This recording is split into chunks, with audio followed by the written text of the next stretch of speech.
Bulletin और मैं हूं आपके साथ स्मिता सिंह। बुलेटिन की शुरुआत करेंगे, लेकिन उससे पहले नजर डाल लेते हैं सुर्खियों पर। सारंगगढ़ में बीजेपी जिला कार्यालय का भूमि पूजन। बीजेपी प्रदेशाध्यक्ष अरुण साव ने किया भूमि पूजन। कहा, पार्टी को सुचारू रूप से चलाने के लिए कार्य जारी। सागर में छात्रवृत्ति से वंचित छात्रों के साथ आम आदमी पार्टी प्रदेश सरकार पर जमकर साधा निशाना। कलेक्टर को राज्यपाल और सीएम के नाम सौंपा ज्ञापन।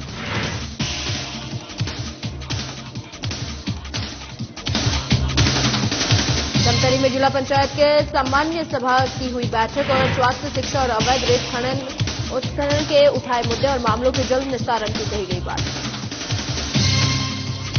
धमतरी में स्वच्छता डीडीओ को 3 महीने से नहीं मिल रहा वेतन और स्वच्छता डीडीओ ने जिला पंचायत उपाध्यक्ष नीशू चंद्राकर से लगाई गुहार। वेतन भुगतान की कर रही मांग। और टीकमगढ़ में श्रीमद् भागवत कथा का हुआ समापन। रजक समाज ने करवाई भागवत कथा और विशाल भंडारे के साथ किया गया समापन।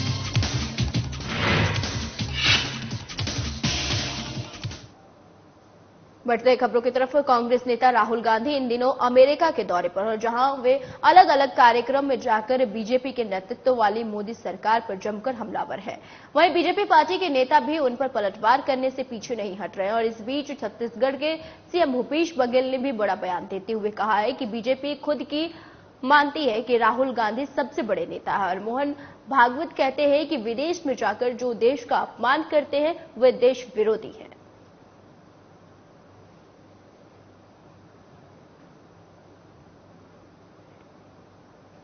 सारंगगढ़ विलायगढ़ में बीजेपी के प्रदेश अध्यक्ष अरुण साव ने वहीं जिला पार्टी कार्यालय का भूमि पूजन किया। बता दें कि बिलासपुर रोड स्थित चंदाई में पार्टी कार्यालय के लिए जनहित भूमि पर उपस्थित बीजेपी कार्यकर्ताओं और नेताओं ने पूरे वैदिक विधि विधान के साथ भूमि पूजन किया।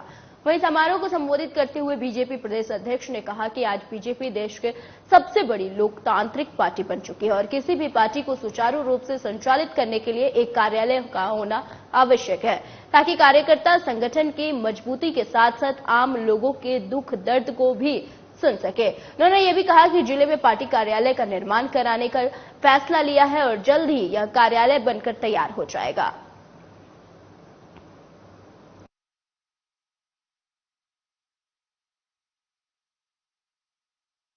सारंगगढ़ जिला भारतीय जनता पार्टी के कार्यालय का आज शुभ मुहूर्त में हम सबने भूमि पूजन किया है। एक राजनीतिक दल होने के नाते पार्टी के कार्यों का सुव्यवस्थित संचालन के लिए कार्यालय की आवश्यकता होती है और अब आज हमने भूमि पूजन किया है। शीघ्र ही यह कार्यालय निर्मित होगा और इस नए जिले में पार्टी का काम सुव्यवस्थित रूप से संचालन हो सकेगा। पार्टी के सभी कार्यकर्ताओं को मैं बहुत बधाई और शुभकामनाएं देता हूं। सागर में ओबीसी वर्ग के छात्रों की रुकी हुई छात्रवृत्ति के मुद्दे पर आम आदमी पार्टी ने बीजेपी सरकार पर घेराव किया है और छात्रवृत्ति से वंचित छात्रों के साथ आम आदमी पार्टी के प्रदेश संयुक्त सचिव डॉक्टर स्वदीप श्रीवास्तव के नेतृत्व में रैली निकाली गई। वहीं रैली निकालते हुए आम आदमी पार्टी के कार्यकर्ता कलेक्ट्रेट कार्यालय पहुंचे और कलेक्टर को राज्यपाल एवं सीएम के नाम मांग पत्र सौंपा और इसी के साथ उन्होंने प्रदेश सरकार पर जमकर निशाना साधा। साथ ही प्रदेश सरकार को ओबीसी और SC/ST विरोधी करार दिया। वह छात्रवृत्ति नहीं मिलने से होने वाली परेशानी से प्रभावित छात्रों के हितों के लिए धरना प्रदर्शन से लेकर आमरण अनशन करने की चेतावनी दी। एक तरफ शिवराज सरकार चुनावी वर्ष में लोक लुभावनी योजना लेकर आ रहे हैं, लाडली बहना योजना। उनको अपनी बहनों की तो चिंता है, लेकिन जो भांजे भांजी हैं, जो BSc, MSc, BA, MA कर रहे हैं, उनकी चिंता नहीं है।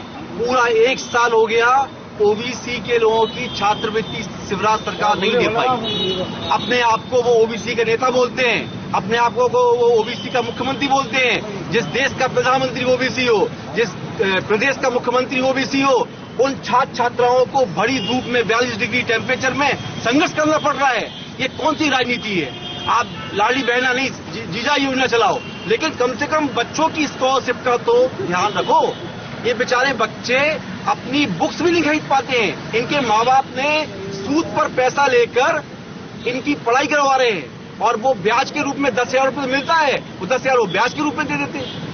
तो मेरा कहना ये है शिवराज सरकार से कि आप भैया सबका ध्यान रख रहे हो, सबसे पहले इन बच्चों का जरूर ध्यान रखो। पूरा 1 साल निकल गया है, इनकी छात्रवृत्ति, इनका पोर्टल आज भी नहीं खुला।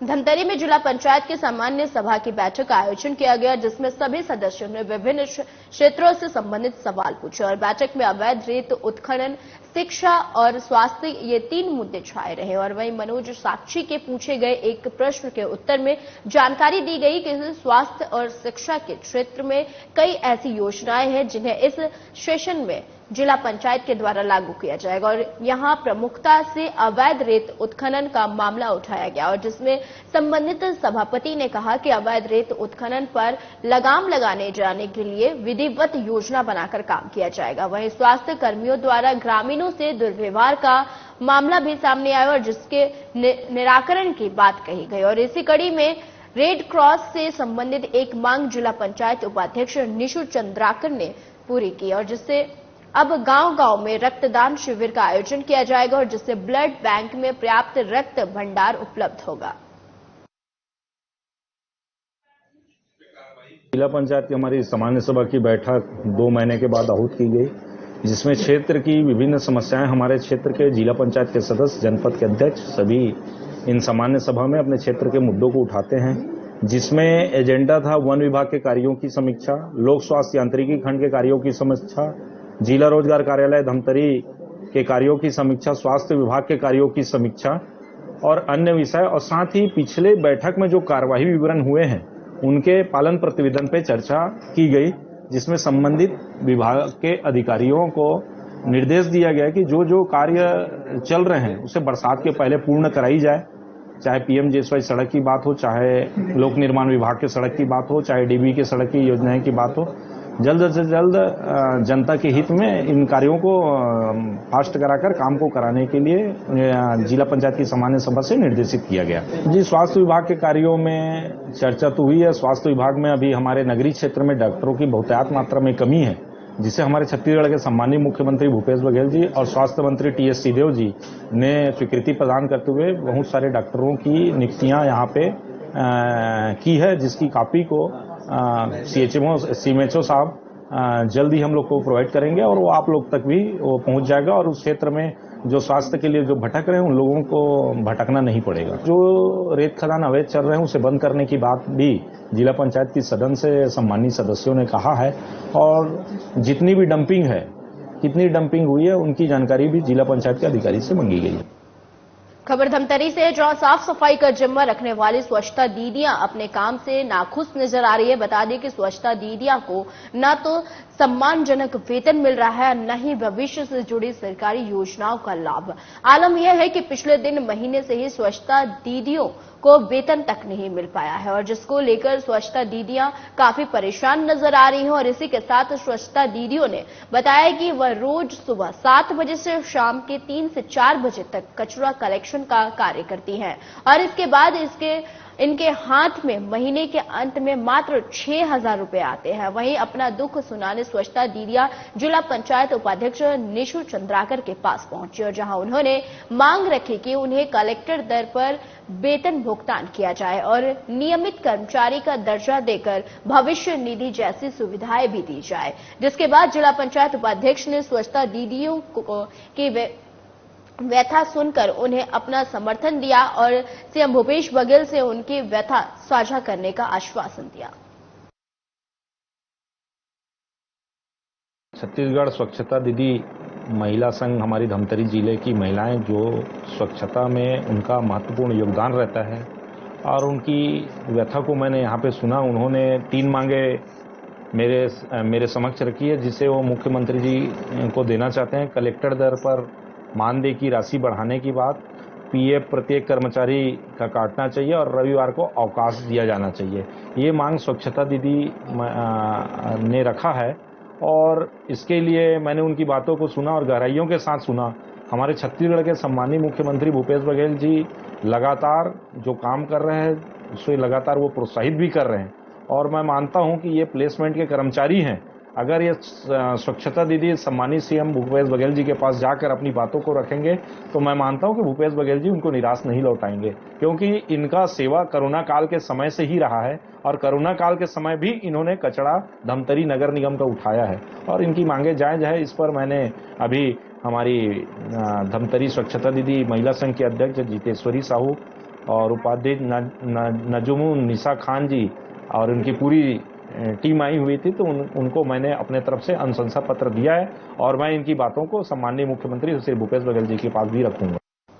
खबर टीकमगढ़ से, जहां बगाज माता मंदिर प्रांगण में 25 मई से रजक समाज के द्वारा भागवत करवाई गई थी, जिसमें क्षेत्र के सभी रजक समाज भाग लिए और वहीं कल 2 जून को श्रीमद् भागवत कथा का हवन पूजन कर कन्या प्रतिभोज और विशाल भंडारे का आयोजन किया गया, जिसमें मुख्य भूमिका रजक समाज जिलाध्यक्ष राजू और ऋतिक रजक की मुख्य भूमिका रही और वहीं श्रीमद् भागवत कथा में सहयोग प्रदान कर विशाल भंडारा करवाया गया, जिसमें क्षेत्र के सभी अन्य समाज के लोग शामिल हुए।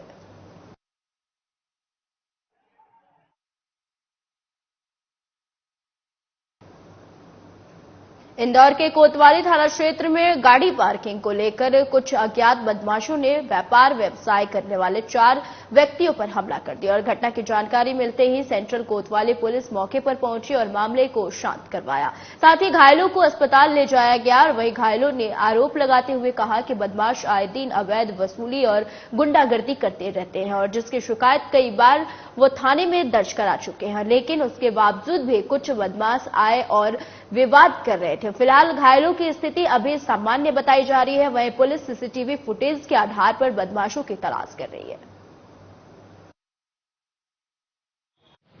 ये छोगालाल मार्ग जो है रानीपुरा में, यहाँ कोई गाड़ी पार्किंग की खड़ी करने की बात को लेकर कोई लड़ाई झगड़ा मारपीट हुई है, जिसमें 4 व्यक्ति घायल हुए हैं। तो चारों व्यक्ति को जो है अभी एमवाई इंदौर लाया है और उनका इलाज चल रहा है। और उनका जो घायल व्यक्तियों का नाम है, तो प्रथम पिता सोनू, प्रथम उर्फ सोनू, राहुल पिता सुरेश, भरत पिता लालचंद, श्याम कोचले, ये लोग घायल है और इनको इलाज इनका चल रहा है। और विवाद है मोटरसाइकिल खड़ी करने की बात को लेकर। ये पार्किंग नहीं है, वो किसी का मकान है। वो पूरा क्लियर होगा तो इसमें सामने आएगा। अब वो हमलावर बता नहीं पा रहा है, ये नाम नहीं क्लियर कर पा रहा है। वो यदि वो ये चीज बता रहा है कि 3-4 लोगों ने मिलकर उनके साथ मारपीट का बता रहा है, तो उनका इलाज चल रहा है। तो जैसा उनके स्टेटमेंट के अनुसार जैसी कार्रवाई होगी विधि अनुसार की जाएगी।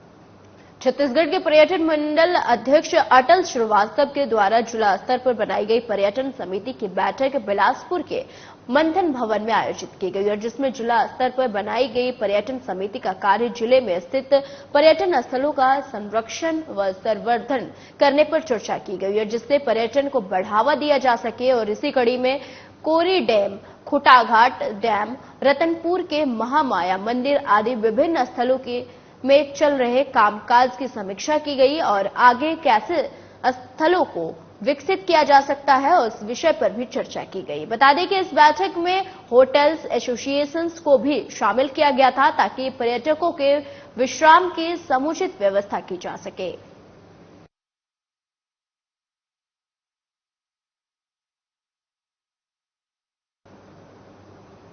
बसना विकासखंड के ग्राम बड़े समाजपाली में जिला स्तरीय जन चौपाल आयोजित की गई और जिसमें बतौर मुख्य अतिथि विधायक किस्मत लाल शामिल हुए और जिला जन चौपाल कार्यक्रम में महासमुंद कलेक्टर नीलेश क्षीरसागर, अपर कलेक्टर दुर्गेश वर्मा, एसडीएम सहित विभिन्न विभागों के अधिकारी और कर्मचारी मौजूद रहे। जन चौपाल में विभागीय अधिकारियों ने बारी बारी से केंद्र और राज्य शासन की योजनाओं के ग्रामीणों को जानकारी देते हुए उसका लाभ उठाने की प्रक्रिया के बारे में बताया। तो वहीं कृषि विभाग द्वारा किसानों को मिनी किट प्रदान की गई और वहीं जन चौपाल में मुख्य अतिथि विधायक नंद ने लोगों को सरकारी योजनाओं का लाभ उठाने और अपने आर्थिक स्थिति को बेहतर करने की बात कही। उन्होंने यह भी कहा कि राज्य सरकार गरीब, किसान, मजदूरों के लिए कई लाभकारी योजनाएं संचालित कर रही है ताकि उनकी आर्थिक स्थिति में सुधार हो सके।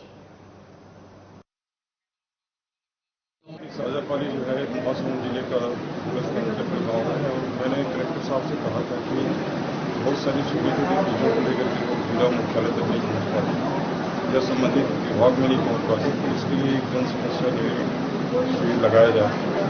इसी परिप्रेक्ष्य में आज जन समस्या निवारण शिविर लगाया गया था और पर्यावरण के संवर्धन के लिए भी आज बहुत सारे फलदार वृक्ष हितग्राहियों को बांटे गए। उसमें व्यवसायी के तहत चेक भी वितरण किया गया। इसमें बड़े सजापली हमारे जिले का अंतिम छोर का अंतिम गांव के रूप में बहुत बड़ी बस्ती है। बीच में माननीय विधायक जी से जब चर्चा हुई थी तो सुझाव प्राप्त हुआ था कि इस गांव में इस तरह का एक जन चौपाल कार्यक्रम रखना चाहिए, तो आज हमने रखा था। जिले के सभी अधिकारी कर्मचारी भी उपस्थित थे। बहुत सारे आवेदन भी प्राप्त हुए, लगभग 150 के ऊपर उसका निराकरण किया जाएगा। और कुछ खास तौर पे समस्या भी ग्रामीणों की थी, खासतौर पे बड़े साजापली में एक पुलिया के लेके या कुछ कोटवार की शिकायत को लेके, तो सभी का निराकरण जगह पे भी किया गया है और जो भी अन्य आवेदन प्राप्त है उसका भी निराकरण किया गया जाएगा। इसके साथ साथ माननीय विधायक जी के कर पर फूलों से हमने जो अच्छे वृक्ष है उसको भी बांटा है ताकि वृक्ष संपदा बनी रहे। रायगढ़ के श्याम भक्तों ने जनसेवा का एक अनूठा तरीका अपनाया और शहर के हृदय स्थल गांधीगंज में श्याम बाबा के भक्तों ने बीते 1 जनवरी 2023 को श्याम रसोई की स्थापना की थी और जिसका उद्देश्य भूखे लोगों को भरपेट भोजन उपलब्ध कराना है। अपने स्थापना काल से ही श्याम रसोई गरीबों भूखे लोगों की भूख को शांत कराने का काम करते चलते आ रहे हैं। और आपको बता दें कि यहां रोजाना लगभग 300 से 400 व्यक्ति अपनी भूख मिटाते हैं। वहीं श्याम रसोई के श्याम प्रेमी संचालकों का कहना है कि जब तक श्याम बाबा की कृपा रहेगी तब तक यह श्याम रसोई निरंतर अपनी स्थापना के उद्देश्य की पूर्ति करती रहेगी। बता दें कि श्याम रसोई की व्यवस्था में भी अनूठी है और यहाँ भोजन रूपी प्रसाद ग्रहण करने वाला व्यक्ति स्वयं अपना भोजन प्राप्त करते हैं और अपने बर्तन साफ करते हैं। श्याम भक्तों का यह सराहनीय प्रयास है और जिससे प्रतिदिन सैकड़ों लोगों की भूख शांत हो सक रही है।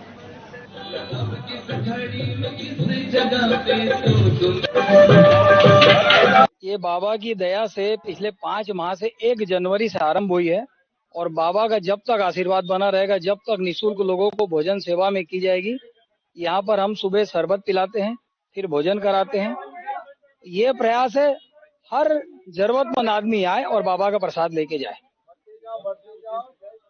उद्देश्य यही है कि गरीबों को भोजन मिले। बाबा के दरबार से खाली कभी कोई नहीं जाता, उनका नाम ही है लखदातार, हारे के सहारा। ये एक प्रयास है बाबा के भक्तों का कि भाई बाबा के दरबार में निरंतर ये सेवा चलती रहे।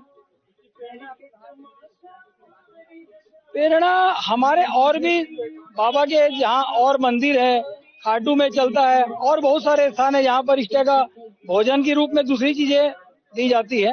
बाबा की श्री श्याम रसोई 1 जनवरी 2023 से इसकी स्थापना हुई है।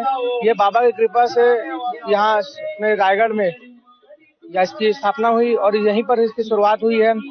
अपने पूरे भारतवर्ष में ऐसी और भी रसोई हैं जहाँ बाबा की रसोई के नाम से प्रख्यात चल रही है और यहाँ पर बाबा का निःशुल्क प्रसाद, जो कि यहाँ पर पहले सुबह जब रसोई बनती है उसके बाद भगवान का भोग लगने के बाद गौ माता के लिए यहाँ पर भोग निकाला जाता है, उसके बाद जन सेवा के लिए यहाँ पर वितरण शुरुआत किया जाता है।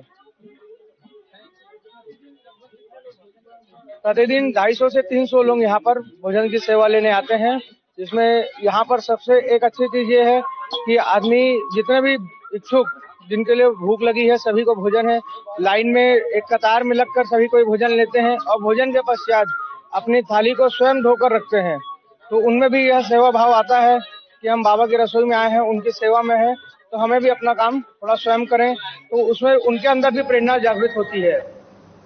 धमतरी में आदिशक्ति मां अंगार मोती ट्रस्ट गंगरेल का वार्षिक सम्मेलन गुरुवार को मां अंगार मोती परिसर में आयोजित किया गया और इस सम्मेलन में ट्रस्ट की वार्षिक उपलब्धि और निर्माण कार्यों पर चर्चा की गई। इसके साथ ही आय व्यय की जानकारी सहित ट्रस्ट के विकास में समाज के सहभागिता पर चर्चा के बाद समाज प्रमुख का भी सम्मान किया गया और इसके अलावा रक्तदान करने वाले समाज के युवाओं को भी इस मौके पर सम्मानित किया गया। आपको बता दें कि आदिवासी समाज के वरिष्ठ लोगों का कहना था कि आज तक हर एक सरकार ने उनके समाज का केवल वोट बैंक के रूप में उपयोग किया है, किंतु उनकी मूलभूत मांगे नहीं मानी गई है और आज आदिवासी समाज समझ चुका है कि सरकार चाहे कोई भी हो, लेकिन वह केवल उनका उपयोग केवल वोट बैंक मात्र करेगी। लेकिन अब अपनी मांगों को पूर्ण करने के लिए समाज लोकतांत्रिक रास्ता अपनाएगा और 50 विधानसभाओं में चुनाव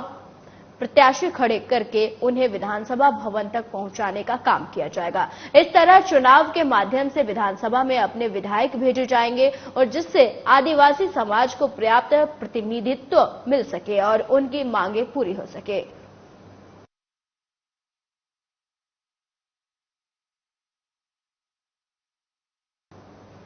कबीरधाम जिले के नवपदस्थ पुलिस अधीक्षक डॉक्टर अभिषेक पल्लव अतिरिक्त पुलिस अधीक्षक मनीषा ठाकुर रावटे के निर्देशन में नक्सल प्रभावित थाना नक्सल प्रभावित गांव में सामुदायिक पुलिसिंग के तहत लगातार खेल का आयोजन किया जा रहा है और सुदूर वनांचल ग्रामों में बेहतर प्रदर्शन कर चयनित होकर जिले का प्रतिनिधित्व करने वाले ग्राम खेल समिति के खिलाड़ियों ने आज नवपदस्थ पुलिस अधीक्षक डॉक्टर अभिषेक पल्लव से मुलाकात की और फोर्स एकेडमी के खिलाड़ी अब धमतरी जिले में आयोजित एक दिवसीय अंतर्राज्यीय स्तरीय रात्रिकालीन कबड्डी प्रतियोगिता में अपने खेल का जौहर दिखाएंगे।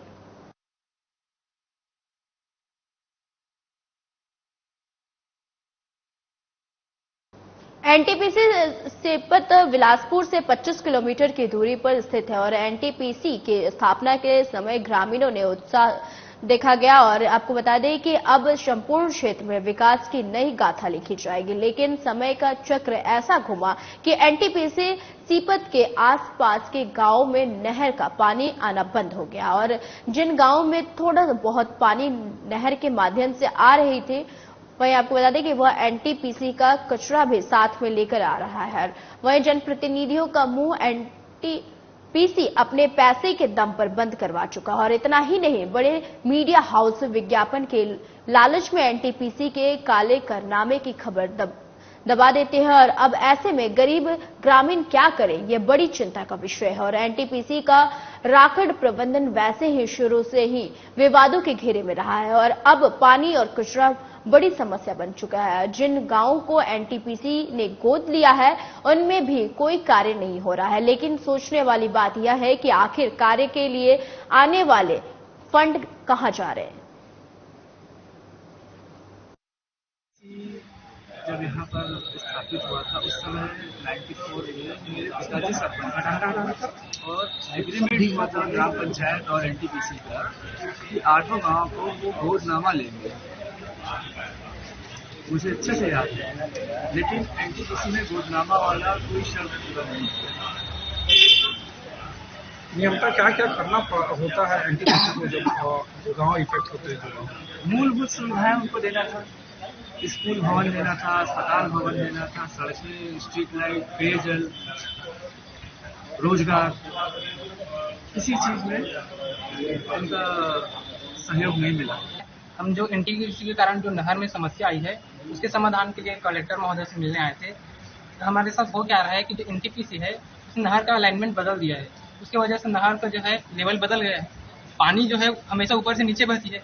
अब अगर थोड़े बहुत डिफरेंस आएगा तो पानी तो आएगी नहीं ना, इस वजह से हमारी नहर में उस मात्रा में पानी नहीं आ रही है जितने हमें चाहिए, है ना।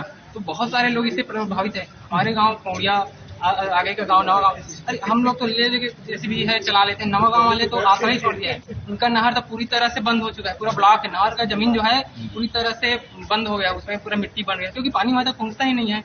तो उन लोगों ने पूरा आशा ही छोड़ दिया है। हम थोड़ा बहुत आशा लेकर के इस बार आए हैं। वैसे भी कहावत है कि जल में रहकर मछली कब पानी पीती है कौन देखा है। सर नहर इरिगेशन डिपार्टमेंट और एनटीपीसी आपस में क्या बात करते हैं हमें क्या पता, वो बंद कमरे में क्या बात करते हैं। हमें तो वही बताया जाता है, आश्वासन दिया जाता है जब जाते हैं तो ठीक है हो जाएगा। कभी कभी जेसीबी लगा के साफ कर दिया जाता है। होता क्या है कि वहाँ पर जो कॉलोनी बना हुआ है वहाँ से बहुत सारा कचरा जो है हमारे गांव में आता है। सर वहाँ का कचरा हम क्यों साफ करें? आप हमारे गांव के रास्ते पर आकर देखिएगा, जब आप रास्ते में आएंगे उनका जो मलबा इतना बदबू मारता है। सर मैं एक स्टूडेंट में रात को जब पढ़ता हूँ 11 बजे के बाद जब ठंडा होता है ना, जब शीत लगता है, वहाँ से जो बदबू आती है सर अब बर्दाश्त नहीं कर, सड़े हुए मांस की तरह बदबू आती है। बहुत दिक्कत है, खाना पीना में है, घर से भी तकलीफ में है, परिवार से भी तकलीफ है, बीमारी से ग्रसित है और धूल हमारे छप्पर में भी आ रहा है, उससे भी परेशानी जा रहा है हम लोगों की जनता को। ये स्वास्थ्य का कितना नुकसान होता है? बहुत ज्यादा नुकसान हो रहा है। किस किस तरह की बीमारी होती है? अब अनेक प्रकार की बीमारी है सर। हाँ, तो एनटीपीसी ले आप लोग बोले नहीं होती कि धूल उड़ते तबियत खराब होती? एनटीपीसी को दिए हैं गांव के लोग, लेकिन एनटीपीसी का रोकथाम नहीं। मध्य प्रदेश छत्तीसगढ़ के बुलेटिन में फिलहाल के लिए इतना ही। मुझे दीजिए इजाजत। नमस्कार।